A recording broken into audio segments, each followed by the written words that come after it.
Hello, welcome to another edition of Gail Durrell's Animal Hub. This is episode 5, and today I have with me my youngest guest so far. He's actually 16 at the moment, in 2026, and he is a very special young man in terms of his activism and how he really cares about our planet and what he's doing to show his care. So his name is Cash Daniels, but he's known as the Conservation Kid. All right, so you may have heard of him already, and you can Google him and look him up. But Cash, thank you so much for joining me. How are you?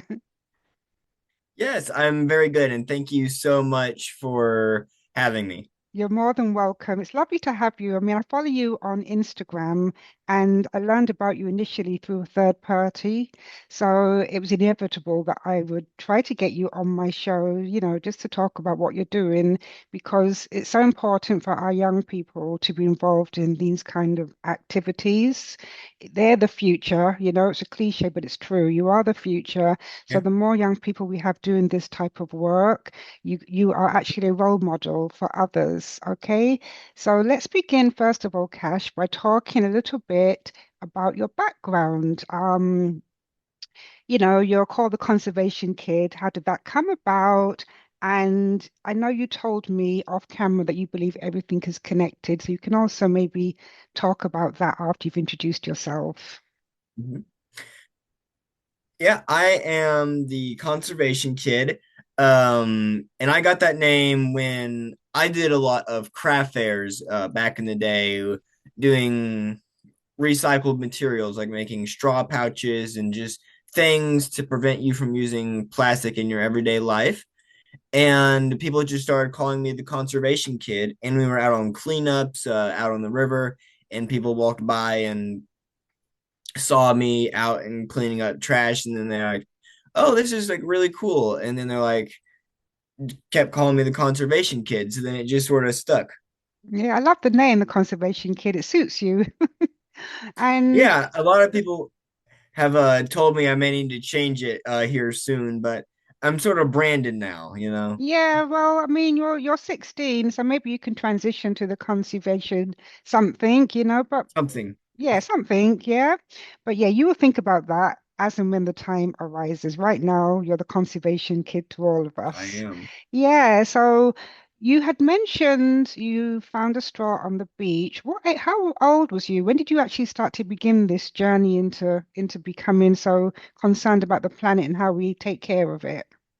So I started my conservation work when I was 7, but before that, I had always loved animals. I had always loved getting out into nature on the river and just being out in nature. And then I found that plastic straw on the beach. And this was maybe a couple months after the viral video came out of a straw being removed from a sea turtle's nose.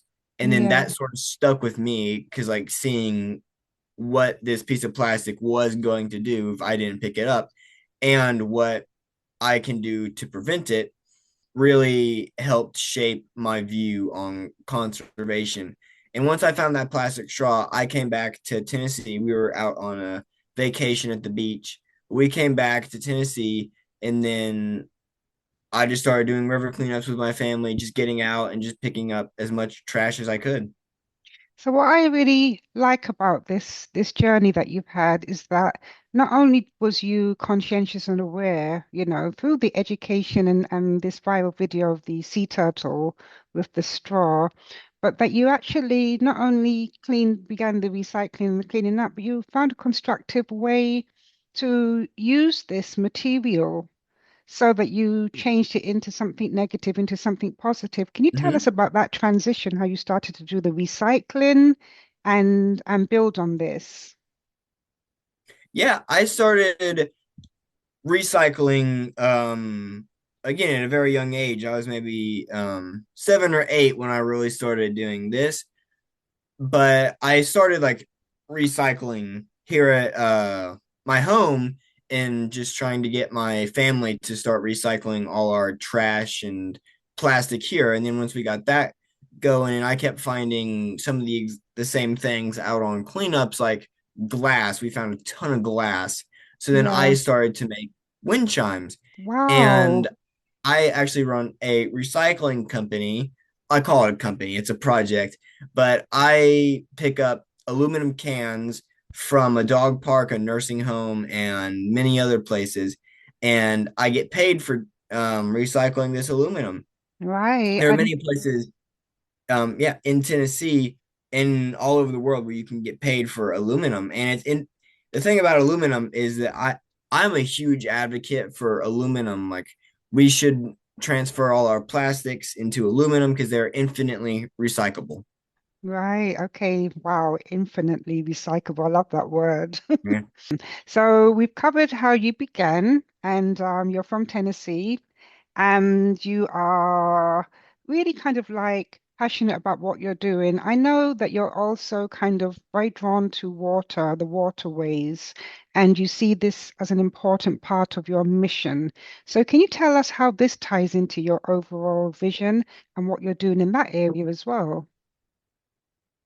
So my passion for nature is from the Tennessee River. I am from Chattanooga, Tennessee, and I live maybe 15 minutes from the river. And I just love getting out, and that's really where my passion started. And the Tennessee Aquarium, we used to go there all the time, and that's just where my passion for um, just nature started in general. Okay, then.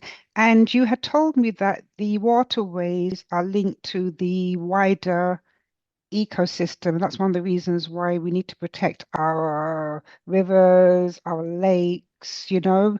Oftentimes when we think about conservation of water and things, we think of marine life and the ocean, but you're actually going down to you're looking at the macro, which is the ocean, but you're also, Cash, looking at the rivers as well, you know, and I think that's so important because around the world, something that's concerned me and concerned many people is the pollution that we have in rivers.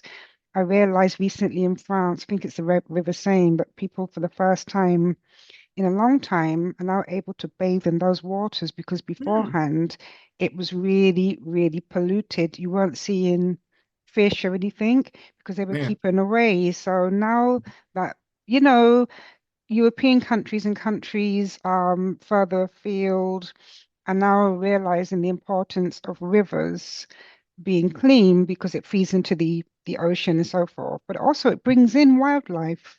You know, it's another way yeah. that we can look at conservation on a more smaller level. Is that something that you agree with and work towards as well with your conservation?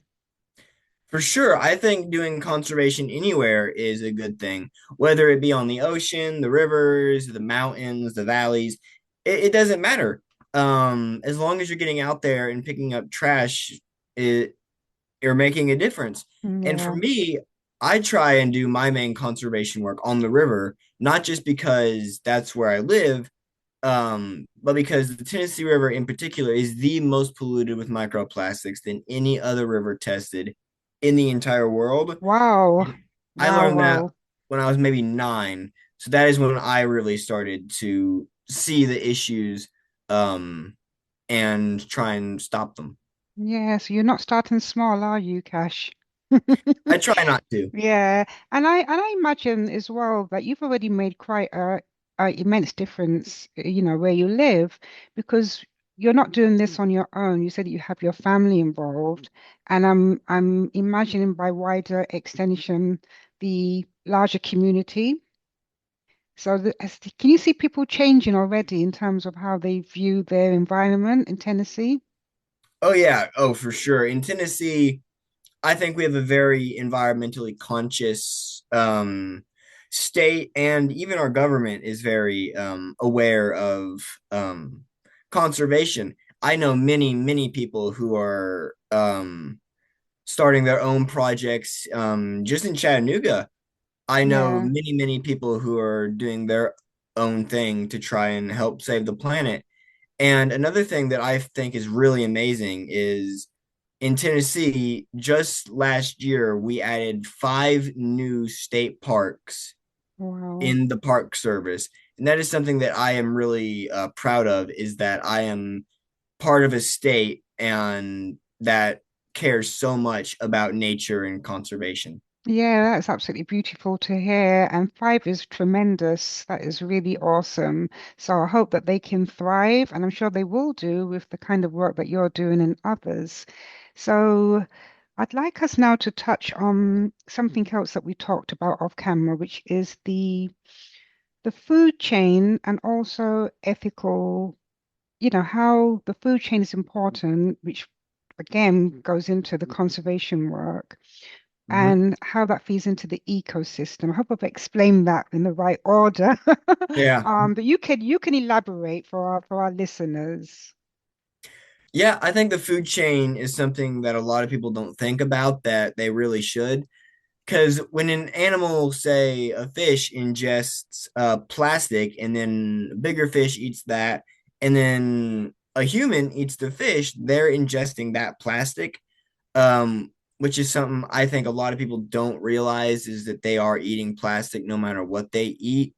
Um, because if you're eating a salad, you're going to eat the pesticides and everything that's in it. If you're eating meat, you're going to eat all the microplastics and everything that's in what was in its blood. Yeah, And that's something I think we really, really need to work on is making sure that I do conservation for animals and for people because I don't yeah, want, people to be ingesting plastic or animals. yeah. I agree with you. And because oftentimes people think that when you're into conservation or animal welfare, I'm always having to correct people with this, as well, is that you can love both. We can care about humanity and humans and care about the planet. In fact, you can't really care about them in an isolated manner because they Yeah, both matter. Is that we are part of the ecosystem.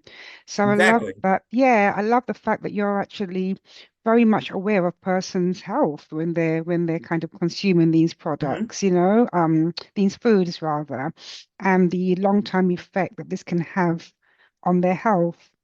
Now, something came to my mind because when we're talking, we have everything structured, what we're going to say. But I thought it would be very remiss of me not to ask you about, school, okay? Because you're still at school, is that correct? I'm actually homeschooled, so Okay, you're homeschooled. Okay, I well don't really that's do cool. traditional school. I wouldn't be able to do half the things I do if I was in a public school or O- a private school for that matter. Okay, so I'm guessing though that in Tennessee, in the public schools and private schools, that conservation is something that's also being taught to the children as well, so that they too can, maybe not on the same large scale that you are doing it, be part of the solution. So, but your homeschool, that's really great. So how do you find that and how do you connect with your friends when you're not homeschooling? I my mom was always homeschooled. She was homeschooled, and then we actually went to a private school for some time. Hmm. But then it was just got so expensive, and my mom was like, why don't we homeschool them? Talking to my dad, and he's like, I've never done that. Are you confident in doing this? She's like, oh yeah, I can do it easy. Um, and yeah, I connect with my friends through trail life. It's Boy Scouts, but more faith based. Awesome. And then through church, the pool. There's many different organizations that I'm a part of that I Yeah, talk to friends through. yeah. That is very good. And homeschooling. So you know your maths and your algebra, do you? That's a joke. I said, I'm sorry, I didn't really I said, understand I what you said, said. with your homeschooling, you know your maths and your algebra. Then mum's teaching you well. Oh yeah, for sure. And I love homeschooling because I get to choose what I get to learn. It's not really structured because Yeah, me personally, my favorite subject is history, so yeah. I get to study whatever I want in history. Because Well, it's not structured. My mom just lets me choose what I want to learn for history. well, I have a friend in Barbados. This is where I stay in Barbados, even though I'm from London, with my accent. And I'm not going to say her name, but she does homeschooling, and she does really small homeschooling. So obviously, her two daughters are homeschooled, and she also has like a small class that come to her home.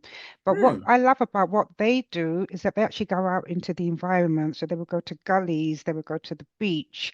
You know, it's not just about people. When people hear homeschool, sometimes they think you're stuck at home, but it's not. It's not that, is it, Cash? Oh no, it's not. I mean, me and my family go on vacation all the time. Like last year we went to Costa Rica, Alaska, many places in the United States and other Yeah, countries. And all that school, you can learn the history of those countries, like about the cultures in those countries, yeah. new places that you go. It's just anywhere you can go, it can be school. Yeah, and I can see that in the way that you formulate your conversations with me and answer the questions. You know, it shows that your mind has been kind of like open to new experiences, and that's really great for children when they're given that opportunity. Not all are given that opportunity, I understand that, but I think even for persons who can't maybe travel abroad with their children, they can still take them out into nature and teach Yeah, them for sure. about things, you know. So it's not just a case of let's go to the beach today. It's like, let's go to the beach today and see what we can discover. It becomes an adventure for the child. They're still Yeah. enjoying the experience, but more importantly, they're learning. And that's what my friend Mhm. tries to do. And I've seen her as well travel different places with, even on a cruise. It's still, you know, she's still teaching them something. So Yeah. I think it's really great. Okay, then. So something really that I found exciting was that you are a founder. You know, you've actually set up something and it's called the Wild Earth Defenders. Hmm. Wow, Wild Earth Defenders. It sounds like some kind of superhero animated movie. I wish. Yeah, well, who knows? Who knows? Maybe one day. Cash, you got to visualize it first before it manifests into reality, okay? But you're actually manifesting it in one context. So tell us about this because I know it's a non-profit. What's its core mission, please? Wild Earth Defenders, I founded it a couple of years, or founded it to teach kids all around the world about conservation and the ways that they can get involved. Because I know when I was first starting, I didn't really know what to do. I knew you could go out and pick up trash, but I had Yeah. to learn. So just having the opportunity for kids to be able to go to my website, email me and ask for advice on how to get started is just an amazing tool to teach them about, the world and conservation. Wildlife and ecosystems are at the heart of our planet, but they need our help to survive and thrive. At Wild Earth Defenders, we are on a mission to protect and restore the delicate balance of nature. We believe that every young person has the power to make a difference. Together, we can foster a lifelong commitment to conservation, one action at a time. By empowering the next generation of environmental stewards through education, involvement, and community actions, we are creating a future where humans and nature live in harmony. So become a part of the movement for wildlife, for the planet, and for the future. Wonderful. Well, thank you so much for setting that up. And I hope it, you know, goes from success to success and more young people get involved with that. Practice, protecting our marine and aquatic animals is also something that you touched on earlier. And you had spoken to me about when we were planning this show. I remember us talking about fishing nets and how that's something also that you're very, you know, conscious of and active Mhm. in trying to, you know, prevent or raise awareness. So tell me about the ways that you are involved with helping in this cause because it's a great cause and many people are involved in it around the world. I know we have our ghost netters and different people that try to, you know, protect our Yeah. marine life. So how do Mhm. you do so, Cash? I work a lot with fishing line in here in Tennessee. We have a big fishing community. A lot of people here love to get out and fish. Um, and that brings in a lot of revenue because a lot of people travel here. There's a lot of tournaments, but when people come out and they, break off a fish or something like that, then that line is no longer useful. So then they'll just throw it away. So I came up with a recycling project to help with Yeah. that. So I put up monofilament recycling bins. I do all across the state of Tennessee, and now it's in Florida, Georgia, Michigan, and Pennsylvania. to help prevent fishing line from getting into the waterways. And what I do is I go out and put these recycling bins out on fishing piers and boat docks so fishermen can put the leftover line. Right. So you basically identify the problem and then you find the solution. And not only Exactly. that, you make it easy for people because oftentimes people want to do things, but they may not always have the inclination, to do it. They may Yeah. be their lives are so busy and, but if they see something visible, like the recycling bin, then they can actually actively participate by using that, to put their Hmm. fishing lines in, their hooks in, etc., which is brilliant. So they're not actually having to, be thinking about it. It's there. You're actually creating the Yeah. solution, and that's what I really love. So And go ahead. If sorry. you wanted to say something else on the topic. Yeah, and I'd say for the bins, it's also an education opportunity because when I'm out emptying the bins and the fishermen ask like, "Hey, what do you do with the line? Like, why do you do this?" And then I Yeah. get to explain to them why I do it and what I do with the line. It's a very amazing. You can have some really amazing conversations. I I know I've had many conversations that have went to just random places because I'm just talking to them about fishing line and like conservation. Yeah, it's awesome. And what kind of things? I know you've done the chimes and everything. What other uses would you have for the fishing lines in terms of recycling them? The fishing line, I did make string art out of it, so I would get pieces of wood, use nails, hammer it in there, and then like wrap the fishing line around it in shapes of Yeah, fish, Tennessee, um, things like that. And I also send it to Berkeley Fishing. They're a fishing company, and they yeah, melt it down and then they put it into molds and make fishing habitats out of it. So you can put it off a dock or just chuck it in the water so fish can live in it. right. That is what I call real recycling with a difference. Hmm. So, moving on from, we've covered a lot so far, and I love the direction our conversation has been going in. Now, we mentioned that you're not doing this isolated. You're working with communities and helping to build partnerships. Are you able to kind of touch on some of the partnerships that you found that you've kind of like collaborated on to help you with your conservation work? Yeah, I've been able to meet so many amazing people in conservation. The one that comes to mind is Jim Abernathy. He has helped me so much in my conservation journey. I've been scuba diving with him. I went out and photographed birds with him. The list never ends. He's just Yeah. been such an amazing mentor to me. And he's just been an amazing partner in conservation. Yeah, he's an amazing human being. I know who Jim Abernathy is, but others might not. So let people know who he is. Jim Abernathy is a shark conservationist who has taught many people about sharks and how they are not mindless man-eating monsters. That's his main thing. Is he takes people out into the Bahamas and other places to teach them about sharks. And his whole thing is giving a voice to the voiceless. Yeah, and sharks play such a critical role in our water ecosystem They as well do. and biodiversity, which many people don't know, which he has spoken about many times. So he's doing incredible work. And I love that you've had a chance to go scuba diving with him. So have you met the famous Emma? I know there's a famous tiger shark called Emma. Have you met her yet? I Or I have not. I really wish she was there when we were in the Bahamas, but she was not, which was a bummer, but I got to see three tiger sharks and several other species of yeah. sharks. Now, many parents who might be watching this will think, oh my God, there's no way I'm going to let my child go and swim with sharks. And you're not in a cage, you're actually swimming with the sharks.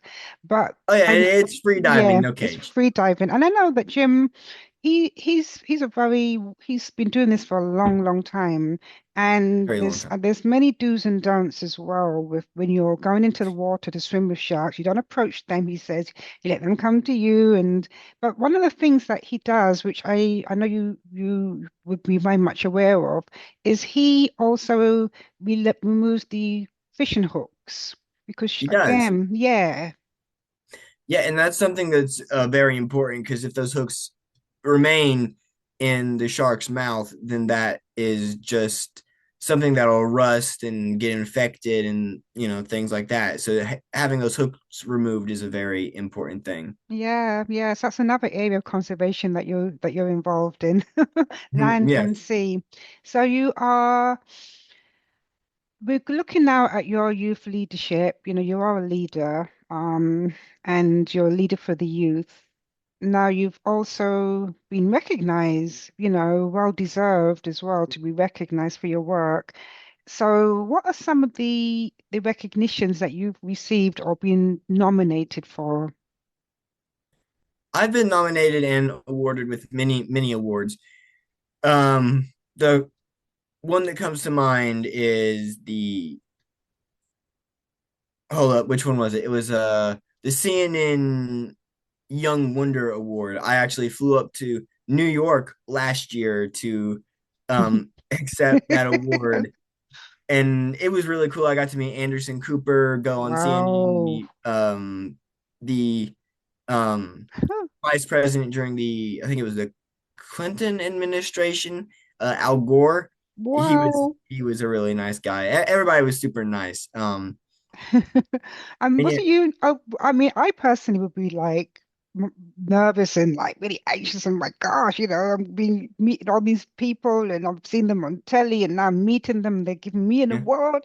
How was you able to handle that? Did your mum kind of give you? Did your mum go with you? Your family go with you and help My to calm mom your nerves? my mom did go to the award ceremony, but I've been doing the accepting awards and going on TV for like since I was 7. So it's basically second nature now. And when I meet, a quote unquote famous person, it's Mhm. just like they're just another person. Why should It's I be true. nervous to talk to them? It's no It different is than true. ordering from a restaurant. Yeah, oh dear. Don't let Mr. Clinton hear you say that. Yes, But no, I he would understand. I understand exactly what you mean. We are all, equal and so forth. It's only the pictures that we build in our mind around people that makes us sometimes make them more than what they are. And when we exactly. connect with them, yeah, when we connect with them, we actually realize that they're real. They're real people with real life problems, and they have their good days, bad days, and which is what we all do. We're all the same, essentially, and that's what you discovered. But I like how you're so casual about it. Oh no, it's just like another award, just another CNN award. Yeah, it was nice, but it's no big deal. You're also a member of the Jane Goodall and the Shoots. Roots and Shoots Youth Council. Yeah. So tell us a bit about that. The Roots and Shoots Youth Council is a part of Roots and Shoots, which is Jane Goodall's organization. And I've been a part of the Roots and Shoots for a long time, but I've been a part of the council for 2 years. And the council, it's so fun. You get to meet so many amazing people, and I've met many friends there. And it's just amazing. We do a summit every year where we go to some place in the United States and Yeah. meet each other in person. And we Yeah. do many conservation events. And it's just us getting together and finding out how we can help the environment together. Yeah, and it's lovely because the fact that you get to meet up, is again, it's that connectedness because sometimes when you're involved in be it animal welfare or conservation, irrespective of your age, sometimes you can feel a bit lonely. It can feel a Mhm. bit hard. We go through periods where it can feel a bit arduous, especially when you're coming against, resistance in some form, Yeah. whatever form it may be. So when you can be around like-minded people that are all, fighting for the same cause, I think it kind of spurs you on. It gives you strength and more inspiration, and you can also share ideas on how you can move forward and do even more collectively. So that is really great. Now you are not only an awardee and an award winner with the CNN Young Wonder Award, but you're also an author, Cash. I Yes. am. Our boy Cash is an author, people. Yes, he is. So tell us about your book, Cash. My book is called One Small Piece, and it is about how, one piece can help save the environment. And I wrote it to teach kids about the importance of river conservation, not just ocean conservation, because everything is connected. And I want kids to know it doesn't matter what they do, that it matters. Yeah, so just like you say, one piece, it's just like we haven't got to go down and be tying ourselves to trees to stop the bulldozers. We can actually be doing something on a smaller level because everything makes a difference. So the book is I want to like push your book. Way, there it It's right is. here. Woohoo! And where can people buy this book for their children? You can go on Amazon, I believe, and just search up One Small Piece, and it should come Okay. up. Lovely, lovely. So, being a young person, I know you're very social media savvy, unlike me, Yeah. I'm a bit of a dinosaur when it comes to social media, but I'm getting better at it. But you use social media to kind of like spread environmental awareness. How are the ways that, you think social media is really kind of like a game changer now in conservation and animal welfare? I'm seeing a lot happening and a lot going Oh on. yeah, Yeah, yeah. for So let's sure. talk about Social that. media has definitely changed the game. I mean, it's not just a way to connect with people, but it's a way to spread the message to people you would never have met Yeah, otherwise. I mean, I've met so many amazing people through social media. For example, Jim Abernathy and just so many other people through social media that it I don't yeah, think I would have been able to do half the things I do without it. yeah. Because I know people say sometimes, oh, I just use WhatsApp. I don't like TikTok and I don't like Instagram. Yeah. But they're missing out on so much because, yeah, these platforms can have stuff that, might not appeal to them. It would appeal to somebody else respectfully. We've all got different tastes. But Hmm. it does actually widen your mind and make you aware of the different things that are going on in the world. And that is so important. And it Yes. also gives you a platform to use your voice. And each different platform can be utilized in a different way. Is that correct? Yeah, I mean, you can utilize social media in a number of different ways. I've seen people use social media for really amazing and good things, and I've seen social media used to spread messages um, Yeah, that, shouldn't be spread, but you're going to have that always, that's whether on right. social media or anything. It's just who you decide to Connect with. connect with. Yeah. Yeah, you're so right. So, let's look ahead. Future goals for 2026 and beyond. I think my goals for 2026 are just to grow my project and maybe get my bins in a couple more states and maybe even a national park or two. Yeah, or national park or two. They're not small goals then, are they? No, not really. You Yeah. shouldn't really set small goals. If you're going to set a goal, Okay, uh then. might as well reach for the stars. Right. So that is a word for us older persons that are tuning in to this podcast. Yeah. You heard what Cash said. We've got to set big goals and reach for the stars. So I wish you all the best. I know it's going to be a great year, so keep up the good work. And I said to you I wanted to speak with you before you became too famous. So I'm glad that everybody I met Cash. Yeah, I was one of the lucky ones because I imagine that you're going to be so busy soon that you're going to have an agency and they're going to be saying, well, he's booked up until 2028, you know. I So probably, I mean, I had what three events this weekend I had to be at. yeah, yeah. So I really appreciate you for squeezing me in, meeting with me, and like I said, I just wish you continued success. Thank you so much, and it was an honor to be on here. You're welcome.